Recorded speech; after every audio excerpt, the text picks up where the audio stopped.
नमस्कार, सुस्वागतम, आभार, अभिनंदन। मैं पंडित नितिन शास्त्री आप सभी दर्शकों का बहुत बहुत स्वागत करता हूं। उम्मीद है आप सभी स्वस्थ होंगे, मस्त होंगे और माता रानी की कृपा आपके ऊपर बनी रहे। साथियों, आज के इस एपिसोड में मैं आपको बताने वाला हूं कि दुकान पर ऐसे क्या कार्य करने चाहिए जिससे दुकान की जो बिक्री है उसमें कभी रुकावट ना आए। आज दुकानदारी से जुड़ी हुई कुछ ऐसी महत्वपूर्ण बातें मैं आपको बताने वाला हूं जो आपको जरूर ध्यान में रखनी चाहिए।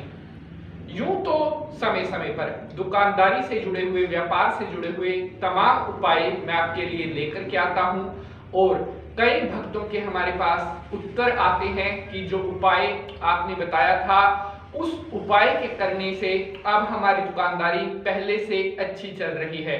तो साथियों, हमें बड़ी खुशी होती है जब हमारे बताए गए उपायों से आपको लाभ होता है। हमारी कोशिश रहती है कि आपके लिए बढ़िया से बढ़िया और अच्छे से अच्छा उपाय हम लेकर के आए। आज मैं आपको बताने वाला हूं कि आप अपनी दुकान की बिक्री अगर बढ़ाना चाहते हैं तो क्या कार्य आपको अपनी दुकान पर करने चाहिए और किन कार्यों से बचना चाहिए। दुकान से जुड़ी हुई कुछ ऐसी महत्वपूर्ण बातें मैं आपके साथ शेयर करने वाला हूं जो हर दुकानदार को पता होनी चाहिए अगर वो चाहता है कि उसकी दुकानदारी अच्छी चले। साथियों, जैसा कि आपको पता है कि पिछले कुछ समय से, पिछले कुछ वर्षों से हमारे देश में, या अगर हम किसी भी देश की बात करें तो वैश्विक महामारी के कारण या जो ये बीमारी थी इसके कारण कई लोगों के व्यापार चौपट हो गए, कई लोगों की नौकरियां चली गई, जिनकी अच्छी खासी दुकानदारियां चल रही थी उनकी भी दुकानदारियां चौपट हो गई। तो लेकिन ऐसे समय में हिम्मत नहीं हारनी चाहिए, कर्म करते रहना चाहिए, अपनी मेहनत पर विश्वास करते रहना चाहिए। उपाय या टोटका आपके लिए बाद में काम करता है, पहले आपकी मेहनत आपके लिए काम करती है।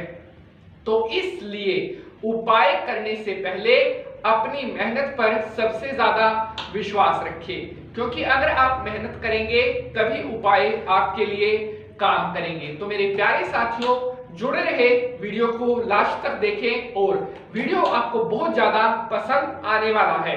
तो साथियों, आज के इस एपिसोड को शुरू करने से पहले सभी भक्त हाथ जोड़ करके लक्ष्मी माता को प्रणाम करेंगे। ओम या देवी सर्वभूतेषु लक्ष्मी रूपेण संस्थिता नमस्तस्यै नमस्तस्यै नमस्तस्यै नमो नमः। बोलिए लक्ष्मी माता की जय। तो साथियों, मैं पंडित नितिन शास्त्री हाजिर हूं आज का नया एपिसोड लेकर के। बात कर रहे हैं कि दुकानदारी किस तरह से करें, दुकान का किस तरह से ध्यान रखें कि हमारी दुकान में कभी भी ग्राहकों की कमी ना हो। साथियों, हमारी जो दुकान या हमारा जो व्यापार होता है वहीं से हमारा गुजारा चलता है, वहीं से हमारी जो लाइफ है वह चलती है, क्योंकि हमारी दुकान में जब ग्राहक आएंगे तभी हमें धन की प्राप्ति होगी और जब हमारे पास धन आएगा तब उससे हम अपने खर्चे चला सकते हैं, अपना घर चला सकते हैं, अपने बच्चे पाल सकते हैं, अपनी आजीविका चला सकते हैं। लेकिन अगर दुकान में ही ग्राहक ना आए या दुकान का माल ना बिके तो ऐसे में कहीं ना कहीं परेशानियां खड़ी होना संभव है और ऐसी स्थिति में कई ना कई बार मानसिक तनाव भी बन जाता है। लेकिन घबराने की आवश्यकता नहीं है, मेहनत करते रहें, कर्म करते रहें, क्योंकि हमारे शास्त्रों में कहा गया है समस्याएं हैं तो समाधान भी हैं, ग्रह अगर खराब हैं तो उनके निदान भी हैं। अक्सर कई बार हमारे भक्तों के हमारे पास प्रश्न आते हैं कि शास्त्री जी थोड़ा उपाय जल्दी बताया करो, लेकिन जो अभी तक मैंने जानकारी आपको बताई है यह जानकारी भी आपके बहुत काम आने वाली है। तो केवल ये नहीं कि आप उपाय करेंगे, जो बेसिक जानकारी है वो भी पता होना आपको बहुत जरूरी है।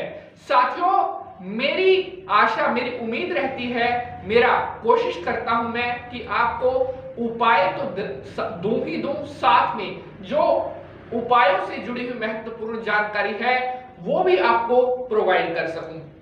तो साथियों, चलिए अब आज के अपने विषय को शुरू कर लेते हैं। बात कर रहे हैं कि दुकान किस तरह से चले। साथियों, सबसे पहले तो जो विषय है, आप अपनी दुकान में सफाई का विशेष रूप से ध्यान रखें। जी हाँ, दुकान में अनावश्यक रूप से कूड़ा कचरा आपने नहीं फैलाना है।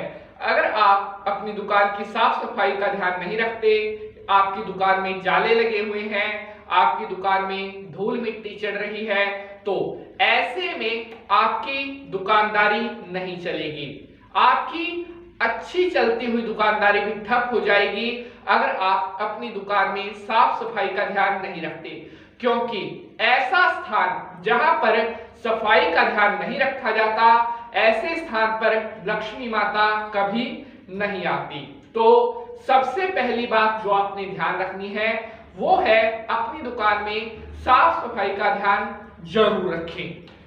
बात करते हैं अगले विषय की। तो अगला विषय है दुकान में लक्ष्मी माता का कैसा चित्र लगाएं। साथियों, यहां पर ध्यान दीजिएगा, दुकान में जब भी आप लक्ष्मी माता का चित्र लगाएं तो वह खड़े स्वरूप में ही लगाना है।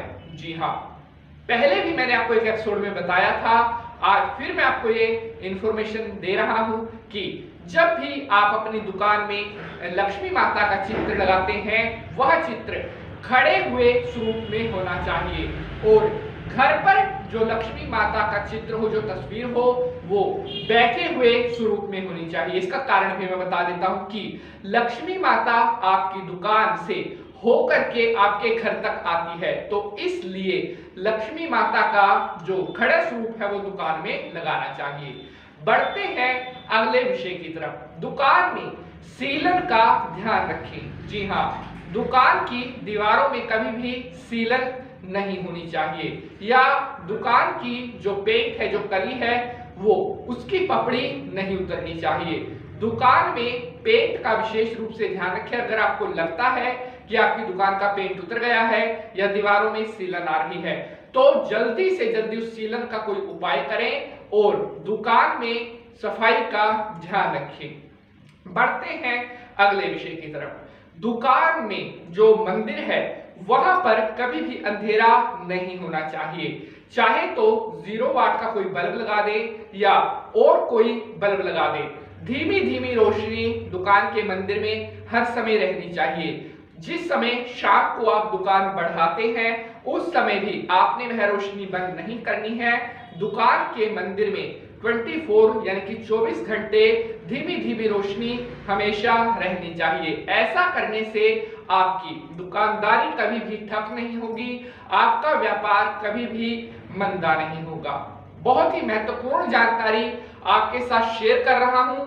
आपका भी कर्तव्य बनता है एपिसोड को शेयर जरूर कर दें। बढ़ते हैं आगे।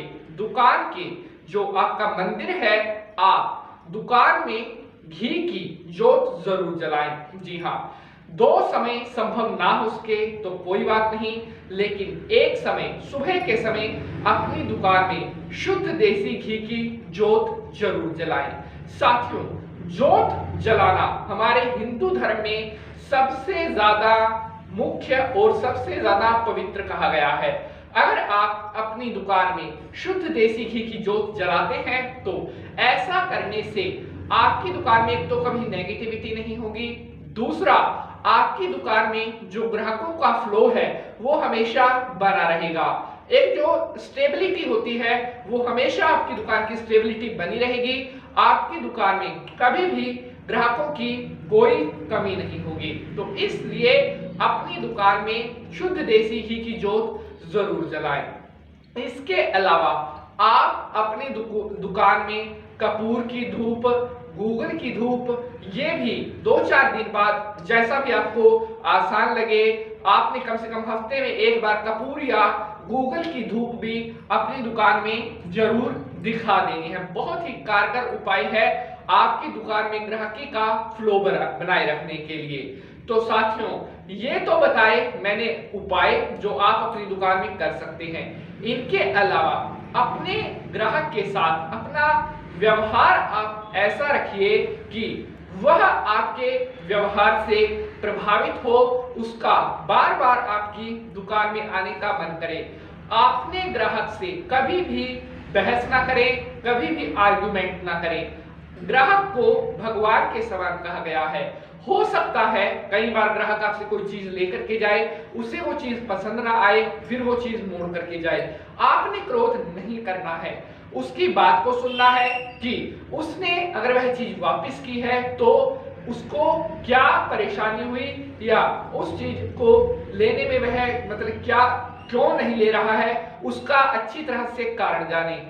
उसके बाद कोशिश करें कि ग्राहक जो चीज मांग रहा है वो चीज आप उसको प्रोवाइड कर सके, लेकिन ग्राहक के साथ कभी भी दुर्व्यवहार ना करें, कभी भी क्रोध से बात ना करें। जितना अच्छा व्यवहार आपका ग्राहक के साथ होगा, जितना अधिक सौम्यता से आप बात करेंगे, उतना ज्यादा ग्राहक लंबे समय तक आपकी दुकान पर टिकेगा, लंबे समय तक आपकी दुकान पर वह ग्राहक आएगा और वही ग्राहक 10 और ग्राहकों को भी अपने साथ आपकी दुकान पर लेकर के आएगा। क्यों? क्योंकि आपका व्यवहार वह उससे प्रभावित है। तो इसलिए अपना व्यवहार ऐसा बनाएं कि हर कोई आपकी दुकान से माल लेने के लिए आए। आशा है जानकारी आपको अच्छी लगी है, तो वीडियो को शेयर जरूर कर दीजिएगा। साथियों, अगर आप वीडियो को शेयर करते हैं तो वीडियो अन्य भक्तों तक भी पहुंचती है। अगर एपिसोड अच्छा लगा है तो कमेंट में जय माता की, या अगर आपका कोई प्रश्न है तो वह भी लिख भेज सकते हैं। आज के लिए बस इतना ही। अब मैं पंडित नीति शास्त्री आप सभी भक्तों से आज्ञा लेता हूं। अगले एपिसोड में मुलाकात होगी किसी नए विषय के साथ। तब तक के लिए हंसते रहें, मुस्कुराते रहें। जय माता की।